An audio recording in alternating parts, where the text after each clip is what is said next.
രാജ്യവിരുദ്ധ ശക്തികൾ എന്ന് അദ്ദേഹം ഉപയോഗിച്ചത് കൃത്യമായി ഇവിടെ നിങ്ങൾ ആദ്യം ചർച്ചയുടെ തുടക്കത്തിൽ പറഞ്ഞതുപോലെ മലപ്പുറം ജില്ലയിലെ ഇന്ന വിമാനത്താവളം, നമുക്കറിയാം മലപ്പുറം ജില്ലയിൽ ഏത് വിമാനത്താവളമാണ് ഉള്ളത്, അവിടെ 150 കിലോ സ്വർണം പിടിച്ചു, അതുപോലെ ഹവാല പണം പിടിച്ചു. അത്തരത്തിൽ ഒരു സ്വർണം നിയമവിരുദ്ധമായി കൊണ്ടുവരുന്നത് തന്നെ അത് രാജ്യദ്രോഹ കുറ്റമാണ്. ആ രാജ്യദ്രോഹ കുറ്റം സ്വർണം ഉപയോഗിക്കുന്നത് തന്നെ രാജ്യദ്രോഹ പ്രവർത്തനങ്ങൾക്കും സംസ്ഥാന വിരുദ്ധ പ്രവർത്തനങ്ങൾക്കുമാണ്. അത് കൃത്യമായി തെളിവിന്റെ അടിസ്ഥാനത്തിൽ മുഖ്യമന്ത്രി പറഞ്ഞ സ്റ്റേറ്റ്മെന്റ് എന്ന രൂപത്തിൽ അതൊരു തെളിവിന്റെ അടിസ്ഥാനത്തിലാണ്. അത്തരത്തിലൊരു സ്റ്റേറ്റ്മെന്റ് ആണ്. ഏതെങ്കിലും ജില്ലയിലെ ഈ മുസ്ലിം തീവ്രവാദ സംഘങ്ങൾ, രാജ്യവിരുദ്ധ പ്രവർത്തനം തുടങ്ങിയിട്ടുള്ള വാക്കുകൾ ചെറിയ വാക്കുകളല്ല. പിന്നെ നിയമം ലംഘിക്കുന്നതിനെ എല്ലാം രാജ്യവിരുദ്ധം എന്ന് വിളിക്കാമെങ്കിൽ നിയമം ലംഘിക്കുന്ന ഒരുപാട് കേസുകൾ ഈ രാജ്യത്തുണ്ട്. ഈ രാജ്യത്തൊരു നിയമമുണ്ട്. ആ നിയമം ലംഘിച്ചുകൊണ്ട് സമരങ്ങൾ പോലും ചെയ്യുന്നവരാണ് നിങ്ങൾ. എല്ലാ നിയമലംഘനങ്ങളെയും രാജ്യവിരുദ്ധം എന്ന് വിളിക്കുന്ന ഒരു നിലപാട് CPIM ഉണ്ടോ എന്ന് എനിക്കറിയില്ല. മുഖ്യമന്ത്രി പറയുന്നത് മുസ്ലിം തീവ്രവാദ സംഘങ്ങൾ, രണ്ടാമത്തേത് അത് രാജ്യവിരുദ്ധ പ്രവർത്തനത്തിന്, കള്ളക്കടത്ത് പണം എന്തിനുപയോഗിക്കുന്നു? രാജ്യവിരുദ്ധ പ്രവർത്തനത്തിന് ഉപയോഗിക്കുന്നു. ഇത് രണ്ടിനുമുള്ള എവിഡൻസ് എവിടെ എന്ന് പറഞ്ഞിട്ടല്ലാതെ എങ്ങനെയാണ് മുഖ്യമന്ത്രിക്ക് കേരളത്തോട് ഈ വാചാടോപം നടത്താൻ പറ്റുക? അല്ല, ഏതെങ്കിലും പത്രസമ്മേളനത്തിൽ ഉത്തരവാദിത്തപ്പെട്ട നേതൃത്വം ഒരു പ്രസ്താവന നടത്തുന്നത് തെളിവുകൾ നിരത്തിയിട്ടല്ലോ. ആ തെളിവുകളുടെ അടിസ്ഥാനത്തിൽ പ്രസ്താവന നടത്തും. തെളിവുകൾ ഹാജരാക്കേണ്ട സ്ഥലത്ത് കൃത്യമായിട്ട് ഹാജരാക്കും. ഇപ്പോ ഏറ്റവും കൂടുതൽ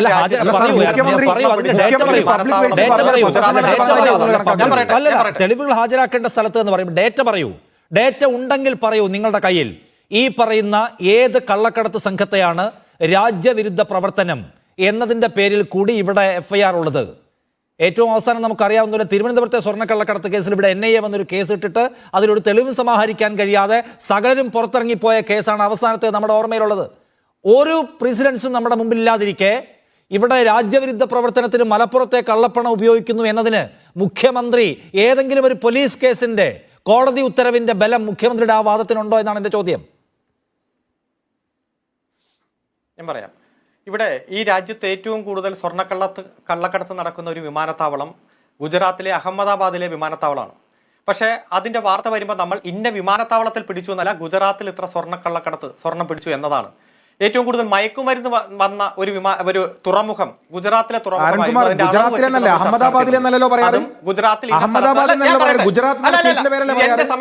മലപ്പുറം ജില്ല എന്നൊരു ജില്ലയുടെ പേര് പറയുന്നതാ പ്രശ്നം. താങ്കളുടെ സമയത്ത് ഞാൻ ഇടപെട്ടില്ല. താങ്കൾ പറഞ്ഞു അഹമ്മദാബാദിൽ ഞാൻ പറയാം അല്ല, താങ്കൾ പറഞ്ഞു അഹമ്മദാബാദിൽ പിടിച്ചാൽ അഹമ്മദാബാദിൽ എന്ന് പറയില്ലോ, ഗുജറാത്തിൽ എന്ന് പറയുമെന്ന്. അങ്ങനെയാണെങ്കിൽ മലപ്പുറത്ത് പിടിച്ചാൽ കേരളത്തിൽ എന്ന് പറഞ്ഞാൽ പോരെ? ഞാൻ അതാ പറഞ്ഞു വരുന്നത്. ഗുജറാത്തിൽ പിടിച്ചാലും അഹമ്മദാബാദ് വിമാനത്താവളത്തിൽ പിടിച്ചപ്പോൾ അഹമ്മദാബാദ് എന്ന് പറഞ്ഞു. മഹാരാഷ്ട്രയിലാണ് മുംബൈയിൽ വലിയ കള്ളക്കടത്ത് പിടിച്ചപ്പോൾ മുംബൈയിൽ എന്ന് പറഞ്ഞു. ഈ മുംബൈയിലെ ഛത്രപതി ശിവജി വിമാനത്താവളത്തിൽ വെച്ച് പിടിച്ചു എന്ന് പറയാറില്ല. പല കേസുകൾ ഒരു വിക്ടിമിന്റെ പേരോ അല്ലെങ്കിൽ സ്ഥലപ്രദേശം, ഇപ്പൊ Suryanelli case, Kiliroor case, Kaviyoor case പ്രദേശം വെച്ചറിയപ്പെടും. ചില ഇൻസിഡന്റ് ഉണ്ടാകുമ്പോൾ അതുമായി ബന്ധപ്പെട്ടുകൊണ്ട് ഏറ്റവും സൂട്ടബിൾ ആയിട്ടുള്ള വേർഡ് ഉപയോഗിക്കും. ഇവിടെ അവിടുത്തെ വിമാനത്താവളവുമായി ബന്ധപ്പെട്ടുകൊണ്ട് ഇത്ര കിലോ സ്വർണം, ഇത്ര രൂപ ഹവാല പണം, അത് ഇന്ന ജില്ലയിൽ എന്ന് സൂചിപ്പിച്ചത് ആ ജില്ലയിലെ ഞാൻ അതിലേക്ക് ആ തർക്കത്തിലേക്ക് എനിക്ക് രണ്ടാമതേ വരാൻ താല്പര്യമുള്ളൂ. എന്റെ ആദ്യത്തെ ചോദ്യം ഇതാണ്. ഞാൻ ഈ ചർച്ചയിൽ ആദ്യം മുന്നോട്ട് വെക്കുന്ന ചോദ്യം ഇതാണ്.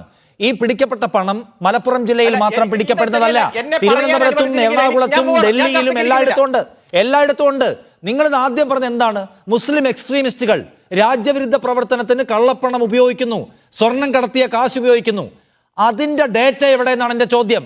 അതിന്റെ പേരിൽ എടുത്ത police case, NIA case, UAPA case, അതിന്റെ പേരിൽ ഉണ്ടായിട്ടുള്ള കോടതി നടപടികൾ, വിധികൾ, അങ്ങനെ വല്ലതും നിങ്ങളുടെ കയ്യിലുണ്ടെങ്കിൽ പറ. രാജ്യവിരുദ്ധ പ്രവർത്തനത്തിന് മലപ്പുറത്തെ പണം മാത്രം ഉപയോഗിക്കുന്നതിന്റെ. അധ്യാപകന്റെ കൈവെട്ടിയ സംഭവം മുതൽ, നിരോധിക്കപ്പെട്ട തീവ്രവാദ സംഘടനകളുടെ ക്യാമ്പ് നടത്തിയത് മുതൽ, പാനായിക്കുളത്തും അതുപോലെ വാഗമണിലും നിരോധിക്കപ്പെട്ട തീവ്രവാദ സംഘടനകളുടെ ക്യാമ്പ് നടത്തിയത് മുതൽ, പല രാഷ്ട്രീയ കൊലപാതകങ്ങളിലടക്കം പോലീസ് നടത്തിയ ഇൻവെസ്റ്റിഗേഷന്റെ ഭാഗമായി നിരവധി കള്ളപ്പണം ഉപയോഗിക്കപ്പെട്ടിട്ടുണ്ട്, രാജ്യവിരുദ്ധ പ്രവർത്തനം നടത്തപ്പെട്ടിട്ടുണ്ട്. അതുപോലെ തന്നെ നിരോധിക്കപ്പെട്ട തീവ്രവാദ സംഘടനകളിലേക്ക് ആളുകളെ സെലക്ട് ചെയ്ത് കൊണ്ടുപോയി.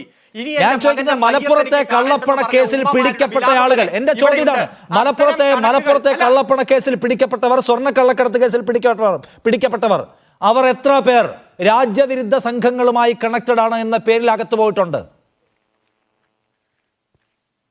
ഇവിടെ കൃത്യമായി മുഖ്യമന്ത്രി പറഞ്ഞത് ഇത്ര കിലോ സ്വർണവും ഇത്ര ഹവാല പണവും അല്ല, അതൊക്കെ വേറെ കാര്യം. മുഖ്യമന്ത്രി പറഞ്ഞു എന്നുകൊണ്ട് കൃത്യമാവില്ല.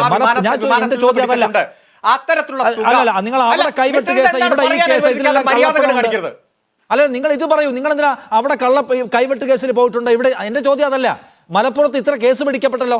ആ പിടിക്കപ്പെട്ട കേസിൽ എത്ര എണ്ണം അതിലെത്ര പ്രതികൾ രാജ്യവിരുദ്ധ ശക്തികളുമായി ബന്ധമുണ്ട് എന്നതിന് പേരിൽ സീരിയസ് ഒഫൻസ് എടുക്കപ്പെട്ട് ജയിലിൽ കിടക്കുന്നുണ്ട്.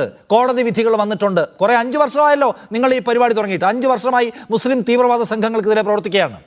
അതിലെല്ലാ എയർപോർട്ടുകളിലേതും പോലെ കള്ളപ്പണത്തിനോ അല്ലെങ്കിൽ ഈ പറയുന്ന സ്വർണ്ണക്കടത്തിനോ കേസുകളുണ്ട്. അതിൽ തീവ്രവാദ സംഘങ്ങളുമായി ബന്ധമുള്ളതിന്റെ പേരിൽ സ്പെഷ്യൽ ചാർജും FIR-ഉം കോടതി വിധിയുള്ള ഒരു കേസ് പറയണം. എന്നിട്ട് നമുക്ക് സംസാരിക്കാം. ഇനി എന്റെ ഉത്തരം പറഞ്ഞു കഴിഞ്ഞവരെ താങ്കൾ ഇടപെടരുത്. ഇവിടെ ഏതെങ്കിലും തരത്തിൽ ഇത്തരത്തിൽ കള്ളപ്പണം വെളുപ്പിക്കാൻ നോക്കുന്നതും അതുപോലെ കള്ളപ്പണം മറ്റ് ഭീകരവാദ പ്രവർത്തനങ്ങൾക്ക് ഉപയോഗിക്കുന്നതിനുമെതിരെ ഏറ്റവും കൃത്യമായിട്ടുള്ള നടപടി സ്വീകരിച്ചുകൊണ്ടാണ് ഗവൺമെന്റ് പോകുന്നത്. മുഖ്യമന്ത്രി നടത്തിയ സ്റ്റേറ്റ്മെന്റ്, ആ സ്റ്റേറ്റ്മെന്റ് ക്ലിയർ ആയിട്ടുള്ള തെളിവുകളുടെയും എവിഡൻസിന്റെയും അകമ്പടിയോടെയാണ്. ഏത് കേസിലാണ് ആ പണം ഉപയോഗിച്ചത്? അത്തരം ചാനൽ ചർച്ചകളിൽ വന്ന് പറയേണ്ട കാര്യമല്ല. അങ്ങനെ മുഖ്യമന്ത്രിയുടെ കയ്യിൽ തെളിവുണ്ട് എന്ന് പറഞ്ഞാൽ അങ്ങനെ മുഖ്യമന്ത്രിയുടെ കയ്യിൽ തെളിവുണ്ട്. ഏത് തെളിവ്? അല്ല, ഞാൻ ചോദിക്കട്ടെ, അങ്ങനെ മുഖ്യമന്ത്രിയുടെ കയ്യിൽ തെളിവുണ്ട് എന്ന് പറഞ്ഞാൽ ഏത് തെളിവ്? ആ തെളിവ് ഹാജരാക്കേണ്ട കോടതിയിൽ ഹാജരാക്കിയിട്ടുണ്ട്. ഏത് കേസ് പിടിച്ചാലും 24 മണിക്കൂറിനുള്ളിൽ അതിന്റെ FIR കൺസേൺഡ് കോടതിയിലെത്തും. അല്ല, ഞാൻ ചോദിക്കുന്നത് രാജ്യവിരുദ്ധ കേസ് എവിടെയാണ്? രാജ്യവിരുദ്ധ തീവ്രവാദ ശക്തികളുമായി ബന്ധപ്പെട്ട കേസ് എവിടെ? നിങ്ങൾ 4 മുക്കാചക്രത്തിന്റെ സ്വർണം പിടിച്ചാൽ ആ സ്വർണം പിടിച്ചതിന്റെ കേസല്ല ഞാൻ ചോദിക്കുന്നത്. തീവ്രവാദ കേസ് എവിടെ? അല്ലല്ല, അങ്ങനെ നിങ്ങൾ മുഖ്യമന്ത്രിയുടെ കയ്യിൽ തെളിവുണ്ടാവും. മുഖ്യമന്ത്രിക്ക് അതൊക്കെ അറിയാം. അത് നിങ്ങളുടെ കയ്യിൽ വെച്ചാൽ മതി. നമുക്ക് ഒരു കാര്യം, നിങ്ങൾക്ക് എന്താ ഇത്ര ബുദ്ധിമുട്ട്? നിങ്ങൾ തീവ്രവാദത്തിന്റെ ജനവിഭാഗത്തിന്റെ അപ്പോസ്തലനാകുമൊന്നും വേണ്ട. ഇവിടെ ഞങ്ങളുടെ കയ്യിലുണ്ട് എന്ന് പറഞ്ഞ് ഒളിപ്പിച്ചു വെക്കാനോ? ആ കോടതിയിൽ ബന്ധപ്പെട്ട കേസുകളുണ്ട്.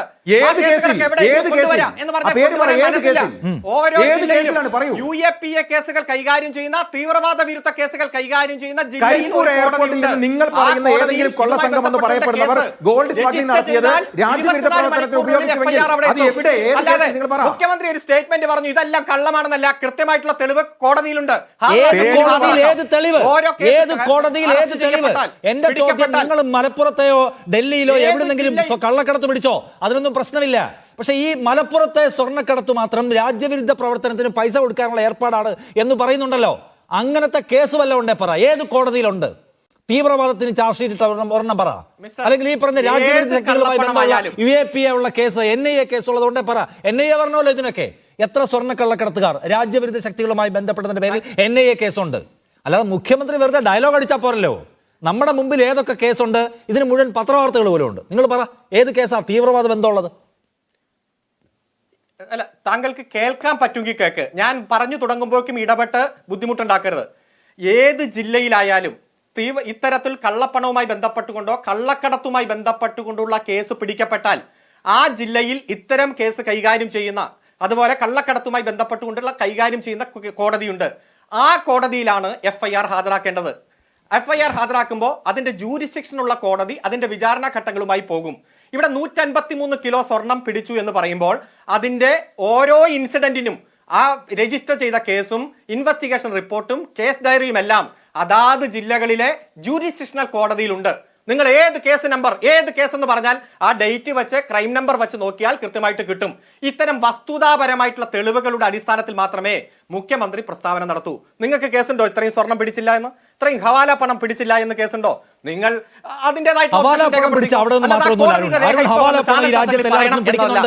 രാജ്യത്തെല്ലായിടത്തും ഹവാല പണം പിടിക്കുന്നുണ്ട്. പക്ഷെ നിങ്ങൾ മലപ്പുറത്ത് പിടിക്കുന്ന പൈസയെ അല്ലല്ല ഉണ്ട് മലപ്പുറത്ത് പിടിക്കുന്നതിനെ മാത്രം വെറും ഹവാല പണം എന്ന് പറഞ്ഞാൽ അത് ക്ലിക്കാവില്ല, നിങ്ങൾക്കറിയാം. അതുകൊണ്ട് മലപ്പുറത്തെ പണം തീവ്രവാദ ശക്തികൾ രാജ്യവിരുദ്ധ ശക്തികൾ ഉപയോഗിക്കുന്നു എന്ന് പറയാണ്. അങ്ങനെ പറയുമ്പോൾ അതിന്റെ തെളിവ് വേണം, അതിനിട്ട UAPA പേപ്പർ വേണം, അതിന് വന്ന NIA കണക്ക് വേണം. ഇതൊന്നുമില്ല. ഈ കോടതിയിലുണ്ടെന്ന് പറയുന്നത് കോടതിയിലെല്ലാം ഉണ്ട്. കോടതിയിലുള്ളത് എന്താണ്? ഹവാല പണത്തിന് പിടിച്ചതിന് നിയമപരമായിട്ടുള്ള ചാർജ് ഉണ്ട്. അല്ലെങ്കിൽ ഈ പറഞ്ഞ സ്വർണം കടത്തിയതിന് എന്താണോ നിയമവിരുദ്ധ പ്രവർത്തനത്തിൽ ഇടാൻ കഴിയുക അതുണ്ട്. ഞാൻ ചോദിക്കുന്നത് തീവ്രവാദത്തിന് തെളിവ് എവിടെ എന്നതാണ്. കയ്യിലില്ലാത്തവർ ഇത് വെച്ചിട്ട് സംഘപരിവാറിൻ്റേത് പോലുള്ള വ്യാജ വർത്തമാനം പറയുന്നതിന് മുൻപ് ഉണ്ടെങ്കിൽ ഒരു തരിമ്പ് കയ്യിലുണ്ടെങ്കിൽ വെക്ക്. നിങ്ങൾ മലപ്പുറത്ത് തീവ്രവാദ സംഘങ്ങൾ പ്രവർത്തിക്കുന്നതിന് നിങ്ങൾ അതിനെതിരെ 5 വർഷം കൊണ്ടെടുത്ത ആക്ഷന്റെ തെളിവുണ്ടെങ്കിൽ, തരിമ്പുണ്ടെങ്കിൽ വെക്ക്. അത് വയ്ക്കും, നിങ്ങൾ പേടിക്കൊന്നും വേണ്ട. ഇത് ഡൽഹിയിൽ മറ്റേത് വെച്ചല്ലോ. മറ്റേത് വെച്ചല്ലോ. ലേഖനത്തിലെ അല്ല, ചാപ്പ വെച്ചല്ലോ. എടുത്തിട്ടാണല്ലോ. അല്ല, നിങ്ങൾ അല്ല അരുണെ, ചാപ്പ വെച്ചല്ലോ. ചാപ്പ വെക്കുമ്പോ തെളിവ് വെക്കണ്ടേ? ചാപ്പ മാത്രം വെച്ചാൽ മതിയോ?